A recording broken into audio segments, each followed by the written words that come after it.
Ahí está.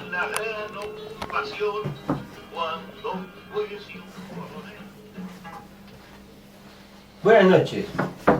1330, 21 horas, lunes.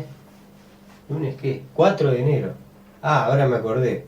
Sí. Un beso para Fabiana, mi amor, que es de cumpleaños. Saludo para Fabiana, feliz cumpleaños para Fabiana. Buenas noches a la audiencia de Resonando, buenas noches William. Y buenas noches Bruno, que está en los controles. Volvió. Retornó Bruno en los controles. Y le mandamos un fuerte abrazo a Esteban Todd, que estuvo en los controles con nosotros, digo, en toda la radio, digo, ¿no? Sí. Y mandarle un abrazo especial y bueno, esperamos de todo corazón y deseamos que la mamá de Esteban, que está teniendo un percance de salud, se pueda mejorar.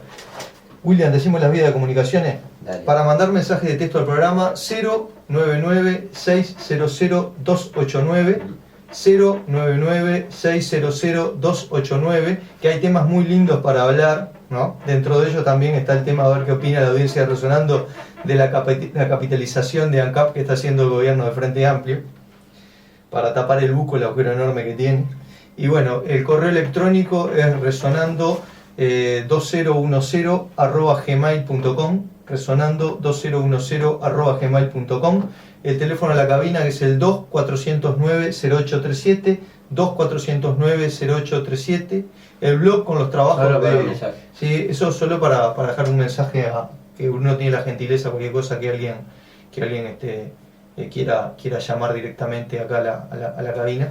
Y bien, el blog de acá del compañero William, que hay un último trabajo, no sé si lo levantaste, el último trabajo con el tema de la reserva. Supongo que sí. Ya está actualizado en el blog. El blog lo buscan así, Resonando en Fénix, que ahí está toda la información de economía política y artículos de análisis de la economía, tanto nacional como internacional, Resonando en Fénix. Y los videos los seguimos subiendo al canal de YouTube, Resonando 2013, Resonando 2013, que ahí están los videos. ¿Qué se cuenta, William? ¿Qué se cuenta? Y menos plata todo. No, ¿qué se cuenta? Interesante. Estuvimos viendo, no lo seguimos las 3 horas que dura, porque Sí. es imponente. Si algún lector tiene muchísima paciencia y es muy fanático de la economía nacional y le tiene cierto afecto al equipo económico, puede darse una viaba de equipo económico, una ducha de equipo económico. El 16 hubo una presentación que las hacen todos los años en ACDE, Asociación Cristiana de Dirigentes de Empresa. Estaban ahí la plana mayor, Andrés Masoyer, por supuesto Danilo, Danilo, decimos cariñosamente Danilo, Álvaro García, Vergara. Y bueno, estuvieron más de 3 horas, ¿no? 3 horas y media. Yo la verdad, menos mal que no fui. Porque si no, la verdad que hubiera estado bravo, ¿no? No, pero se manejaron, yo no lo escuché todo, escuché una parte, escuché la de Vergara porque nuestro amigo Juan Polidoro nos había dicho que Vergara estimó el déficit parafiscal de 2015 en un 1,5% del Producto Bruto Interno, lo cual significa, ese déficit parafiscal, ya lo hemos dicho un montón de veces, es la diferencia entre los intereses que el Banco Central percibe por la reserva y el que paga por las letras de regulación monetaria, ¿no? El activo, que son la reserva, y las letras de regulación monetaria, que son pasivos. Que son como 800 millones de dólares. Son 55 mil millones de dólares de bueno, producto. no, sí, yo en 2015, bueno, primero no se sabe con exactitud porque faltan los datos de 4 trimestres que recién van a estar en marzo, pero obviamente se pueden estimar, ¿no?, con bastante exactitud, pero yo no saqué porque hay que tener en cuenta que el aumento de la cotización del dólar que se produjo, yo diría que sobre todo, sí, todo el año, ¿no? Sobre todo a partir de la primera mitad, creo. Sí. Hablamos el otro día, una devaluación del 18%, seguramente hizo caer el producto en dólares. De todas formas, 1,5% del producto no creo que baje de 650 millones de dólares. Esa es la pérdida. Y bueno, ese tema no vamos a hablar mucho porque ya hablamos extensamente el programa pasado, hemos hablado en otros programas, ¿no? No, este gobierno tiene pérdida por todos lados. Y vamos a saturar. Sí, no, tienen pérdida pero tienen ganancia. Mirá que no es tan así. Hay otra cosa interesante ahí en una de las exposiciones. No me acuerdo, creo que fue la de Masoyer. Porque la de Astori no la vi y vi una parte de la de Masoyer. Que cuando se discuten los factores a favor y en contra. Sí. Porque hay una teoría, ¿no? Que más o menos la hemos postulado todos, ¿no? Que es, durante 10 años hubo un gran viento de cola para la economía, ¿verdad? Viento a favor, y a partir del año pasado se revirtió y hay un gran viento en contra. Y eso en realidad, y se citan dos factores, ¿verdad? La caída de las tasas de interés internacionales, sobre todo en Estados Unidos, que implicaron primero que hubiera una masa enorme de capital dando vuelta, ¿no? La caída de la tasa de interés más el famoso aflojamiento cuantitativo, o sea, las medidas tomadas para sostener el precio de los activos a partir de la crisis financiera que estalló en 2008, sí. Que los bancos centrales, pero en particular la Reserva Federal, que es el más importante, salen a comprar distintos activos, ¿verdad? Deuda de empresas, hipotecas de Estados Unidos, ¿verdad? Entonces, para evitar que cayeran demasiado los activos, y los activos precisamente son los activos de los bancos. Entonces, si caen los valores de los activos de los bancos quedan con balance negativo. No sé si esto se entiende. Sí, o sea, si yo tengo un activo que son hipotecas, ¿verdad? Yo presté plata y bueno, yo soy el banco, le presto plata a un señor contra su casa para comprarla o porque la pone como garantía para hacer otra cosa con la plata. Yo tengo una hipoteca. Yo tengo un pasivo que es la plata que le debo a los depositantes y un activo que es la plata que me deben a mí. La plata que me deben a mí, en gran parte en los bancos, está garantizada con hipoteca. Ahora, si esas propiedades que están hipotecadas, cuando yo di la plata valía $100.000 y bajaron las propiedades por la crisis, porque se produce un aumento de las ventas, remates judiciales, etcétera, porque la gente no puede pagar. Si esa casa pasa a valer $40.000, yo en mi balance en algún momento tengo que decir, ¿no? Yo no tengo un activo de $100.000, tengo un activo de $40.000. Entonces, mi balance es negativo, porque yo sigo teniendo las obligaciones con los depositantes, pero ya no tengo un activo, tengo menos activos. Y ahí los depositantes miran el balance y dicen, espera, le bajaron los activos, tiene capital negativo, entonces vamos a sacar la plata, y ahí bueno, entonces para evitar eso, la Reserva Federal, ¿qué hizo? Salió a comprar paquetes de hipoteca, ¿no? Pagándolo por el valor facial, por el valor que tenía, o distintos mecanismos que no implicaban necesariamente comprarlo, ponerlo, que el banco los prendaba, en fin.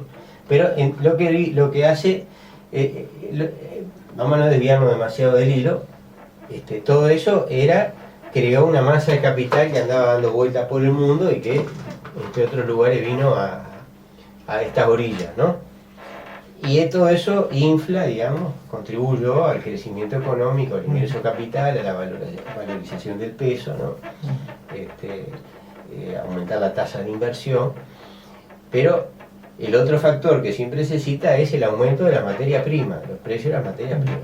Pero es cierto, claro, aumentó la soja, que no se producía nada, pasó a producirse una enorme cantidad, es la principal rubro exportable, gracias a un surgimiento y aumento enorme de la producción, pero también porque el precio llegó a niveles muy altos, ¿no?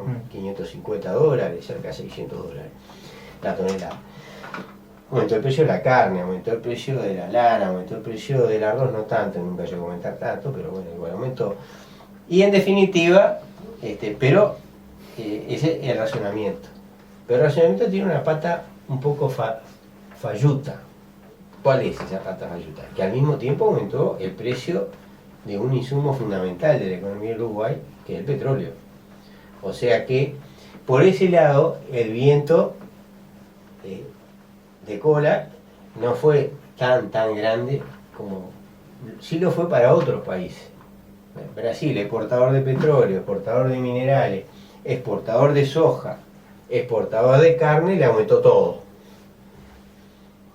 Pero Paraguay no, le aumentó una mitad de la cuenta, pero la otra, por otro lado, le bajó porque aumentar el precio del petróleo, ¿verdad? El balance no fue tan favorable. Y ahora se da la inversa. O sea, ahora vemos que cayeron el precio de la materia prima, de los alimentos, pero cayó mucho más el precio del petróleo. Entonces, ¿cómo decir que se pierde por todo lado? No es tan así, porque el precio es una cuenta que habría que sacar, yo no la he sacado. He oído estimaciones, pero no me convencen, así que no voy a entrar en detalle numérico, pero estamos hablando de mucha plata. Yo estoy seguro que más de 500 millones de dólares, que significa lo que está gastando de menos acá, importando petróleo, ¿verdad? Y ese es como que le regalaron la plata, porque, o sea, si el petróleo se compraba a 100 o algo más de 100, y ya los últimos embarques supongo que estarán absorbiendo la gran caída esta que hubo por debajo de los $40 del Brent. O sea, no es inmediato, porque el petróleo se contrata generalmente con algún plazo, no se compra como quien va a la panadería, ¿no? Pero de todas maneras, ya, si la memoria no me falla, hace por lo menos un mes o tal vez dos que el petróleo está muy barato. Entonces, ANCAP está recibiendo, y ANCAP es el Estado uruguayo en definitiva, ¿verdad? Está recibiendo ese plus de ingreso, ¿no? Y bueno, ¿en qué andamos? No, te estaba siguiendo a vos. Vos dijiste. Te estaba siguiendo a vos, digo, porque es un y yo tema salí que un yo poco lo a sigo. relativizar, porque estuvo interesante, porque eso yo me lo barruntaba, Sí. ¿no? Me lo barruntaba, venía pensando que era así, no me puse a hacer los números, tenía culpa, tenía que haberlos hecho, pero no los hice, sí. Pero lo dijeron ahí en ACDE y es cierto, ¿verdad? Claro, el equipo económico está intentando dar la imagen, o sea, por un lado la imagen de que lo que pasó bueno no fue todo viento de cola, sino que no fue tan clara la cosa, y por otro lado está tratando de dar una imagen de tranquilidad, ¿verdad? Porque la cosa viene complicada, ellos saben que viene complicada, lo saben mucho mejor que nosotros, ¿no? Entonces todas las intervenciones van siempre a decir lo preparado que está el Uruguay para todas estas crisis que están estallando en distintos lugares del mundo, en el plano económico, pero también político. No sé si querías decir algo. No, con respecto a eso es un tema que le hacemos seguimiento un poco. No nos fijamos específicamente, pero la pregunta sería, ¿a cuánto tiene la paramétrica de ANCAP el precio del dólar? Y evidentemente que la venta de combustible final tiene un 50% de IMESI, y evidentemente que esta baja del precio internacional del petróleo no se transfiere automáticamente, es más, está anclado, ¿no? O sea, se hablaba que el Poder Ejecutivo también quería aumentar un poco el precio de los combustibles, no se traslada a la población, ¿no? Sí, para que no. bajen los costos estamos, yo siempre estoy viéndolo desde el punto de vista del consumo de las clases populares, ¿no? Sí, no, lo que es muy interesante es que a pesar de esto, sí, las cuentas públicas no están bien, ¿verdad? El año cierra con un déficit fiscal de 3,6% del Producto Bruto Interno. Déficit fiscal es la diferencia entre lo que el Estado recibe fundamentalmente por impuestos, y lo que el Estado gasta, ¿no? Entonces, a pesar de este shock positivo, vamos a usar terminología distinguida, a pesar de porque eso es un shock positivo, o sea, ANCAP estaba importando en el orden de 2.000 millones de dólares de petróleo, y esa cuenta hoy, anualmente, ¿no? Si nosotros analizamos hoy esa cuenta, debería estar importando en el orden de 800, ¿verdad? Estamos hablando de 1.200 millones de dólares menos de costo, ¿no? Y eso es como que al Estado le entraran, le cayeran del cielo, ¿no? Dice, me pueden decir, bueno, pero cuando el petróleo estaba a 40 y subía a 100, es como que le sacaran ¿no? Viniera un bicho y te sacara la plata, ¿no? Es verdad, pero bueno, en este momento, a pesar de ese shock positivo, las cuentas públicas no están dando bien, y a pesar de que es notorio el recorte del gasto, ¿no? No tenemos el número a mano, pero cualquiera que escuche hablar, que ande en la calle, que hable con alguna persona vinculada al sector público, le cuenta que se está recortando por todos lados, ¿no? Entonces, bueno, ese es un poco el panorama. Salieron los dos números de la deuda pública, no los hemos estudiado, pero hay algo grueso, ¿verdad? Hay una reducción de la deuda pública bruta, la deuda global, de aproximadamente unos 1.800 millones de dólares entre el el tercer trimestre y el segundo, pero los números que salieron son del tercer trimestre, ¿no? O sea, no son del tercer trimestre. Vamos a decir las cosas con precisión. Son los números del... ¿Cuál es el último día del tercer trimestre? 30 de septiembre. Sí, 30 de septiembre. No sé el último día hábil, cae 29, pero bueno. Del último día hábil. Porque los números de deuda no son de un trimestre, los números de deuda son de un día. Es un corte, ¿verdad? Es una variable de stock. Por lo tanto, es el stock que había ese día, el último día del tercer trimestre, o sea, el último día hábil de septiembre. Entonces, ese número muestra una caída tanto en relación al segundo trimestre, al último día del segundo trimestre, que vendría a ser, pongámosle por ejemplo, el 30 de junio, y una caída similar respecto al último día del tercer trimestre del año pasado. O sea, la comparativa interanual también muestra una caída. La caída, son los números que hicimos, los únicos. Hay que revisar otra cantidad de cosas, pero esos son los números que nos dio tiempo de una oportunidad de hacer. La caída se debe ¿a qué se debe? A ver. ¿Vos lo revisaste? No lo revisé, no importa, pero esto sí, pero se debe a que el gobierno salió a pagar con reservas letras de regulación monetaria, entonces bajó el stock de letras, ¿verdad? Brillante. Que va a ser brillante. Eso, bueno, cualquier oyente atento de Resonando debía estar en condiciones de contestar esa pregunta, porque lo hemos explicado, creo que hasta el hartazgo, hasta en exceso, ¿verdad? Sí. El tema, hemos hecho demasiado hincapié en el tema, pero bueno, esto digo, ¿qué significa eso? ¿Que está todo bien? No, no significa que está todo bien, sí, pero sí significa que el haber vendido dólares y con esos dólares, ya sea directamente o a través del mercado de cambio, haber pagado letras de regulación monetaria que vencían sin renovarla, sin emitir nuevas, o emitiendo muchas menos de las que se cancelaban, tiene un efecto positivo que es, como nosotros habíamos pronosticado allá por julio, una caída de la deuda pública bruta. No revisé los números de la deuda neta. La deuda neta no debería haberse modificado mucho. La deuda neta contando como reserva, la reserva sin contrapartida y no metiendo los encajes y los depósitos de las empresas públicas del Estado en el Banco Central, o metiendo los depósitos del Estado en el Banco Central, que al final es correcto que se consideren reserva, pero no los encajes, que realmente es un dinero que puede durar 24 horas. Mañana se pueden presentar los dueños de 20 y pico mil, 26 o 27 mil millones de dólares. No está todo a la vista, pero no sé, como el 90% está a la vista, creo. Y decir, me llevo la plata, y bueno, y nos quedamos los encajes inmediatamente, al pasado mañana los encajes son cero, o casi cero.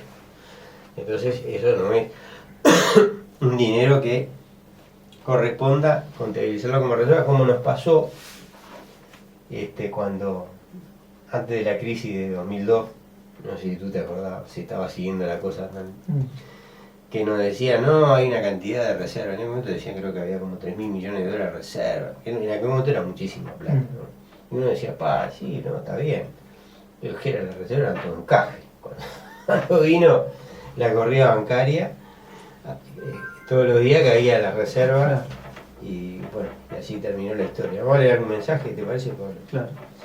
Si se hubiera dejado de jinetear a la gente, por ejemplo, con ese petróleo pesado, les vendió barato Venezuela y lo cobraron como Bren, no hace falta la desulfurizadora, que es para sacarle el azufre.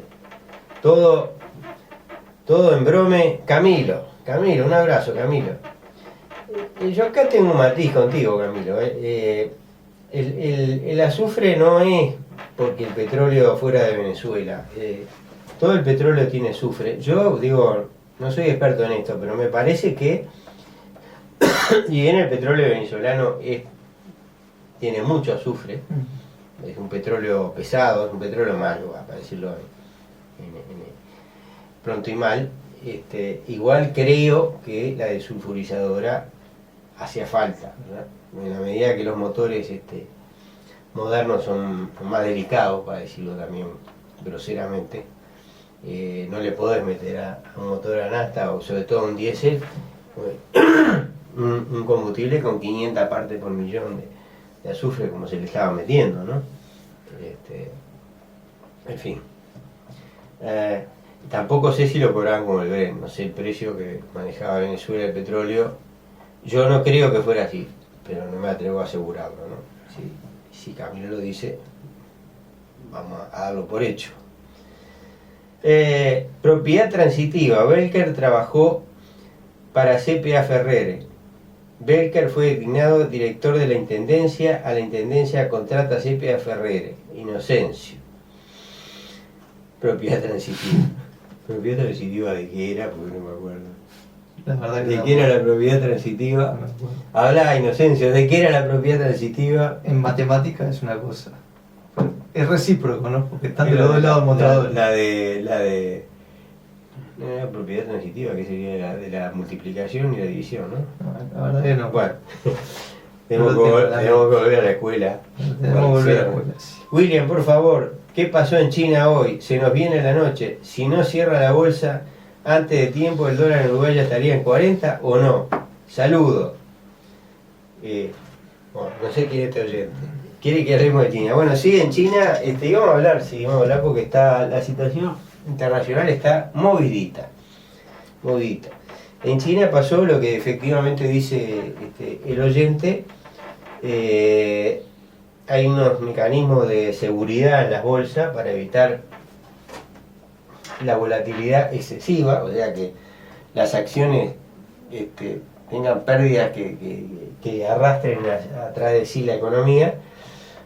En este caso China había bajado el umbral, digamos, que estaba en 10% cuando tuvieron la caída el año pasado.